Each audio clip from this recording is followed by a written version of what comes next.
বাংলাদেশের সঙ্গীতাঙ্গনের এক উজ্জ্বল নক্ষত্র প্রীতম হাসান, যিনি তার সৃজনশীলতা, বহুমাত্রিক প্রতিভা এবং নিরন্তর পরিশ্রম দিয়ে নিজেকে সুপারহিট শিল্পী হিসেবে প্রতিষ্ঠিত করেছেন। প্রীতম হাসানের জন্ম 1993 সালের 27 জানুয়ারি ঢাকায় মহানগর প্রজেক্ট এলাকায়। তিনি প্রখ্যাত কণ্ঠশিল্পী খালিদ হাসান মিলু ও ফাতেমা হাসান পলাশের কনিষ্ঠ পুত্র। তার বড় ভাই প্রতীক হাসানও একজন সঙ্গীত শিল্পী। শৈশবে প্রীতম হাসানের সঙ্গীতের প্রতি আগ্রহ কম ছিল, বরং তিনি আর্মি অফিসার হতে চেয়েছিলেন। তবে বাবার মৃত্যুর পর বড় ভাইয়ের অনুপ্রেরণায় তিনি সঙ্গীতের প্রতি আকৃষ্ট হন।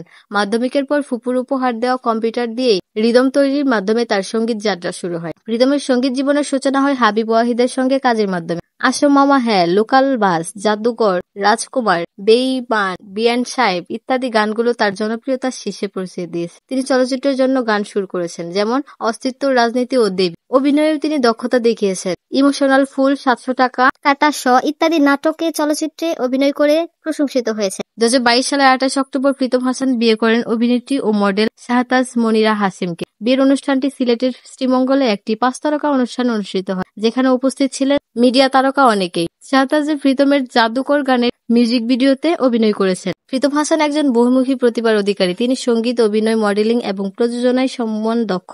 গানে বাংলা লোকসঙ্গীতের ছোঁয়া এবং আধুনিকতার মিশ্রণ দেখা যায়। তিনি নতুন প্রজন্মের জন্য মানসম্মত গান তৈরিতে প্রতিশ্রুতিবদ্ধ এবং বাংলা গানকে আন্তর্জাতিক পর্যায়ে তুলে ধরার স্বপ্ন দেখেন তিনি। প্রীতম হাসানের জীবন গাথা প্রমাণ করে যে প্রতিভা, পরিশ্রম এবং সৃজনশীলতা মিলিয়ে একজন শিল্পীকে সুপারহিট করে তোলে। তার সঙ্গীত ও অভিনয়ের মাধ্যমে ভবিষ্যতে শ্রোতা ও দর্শককে মুগ্ধ করবে আশা করা যায়। প্রীতম হাসানের জীবনী আপনার কাছে কেমন লাগলো? ভিডিওটা ভালো লাগলে অবশ্যই একটা লাইক, কমেন্ট, শেয়ার করে যাবেন।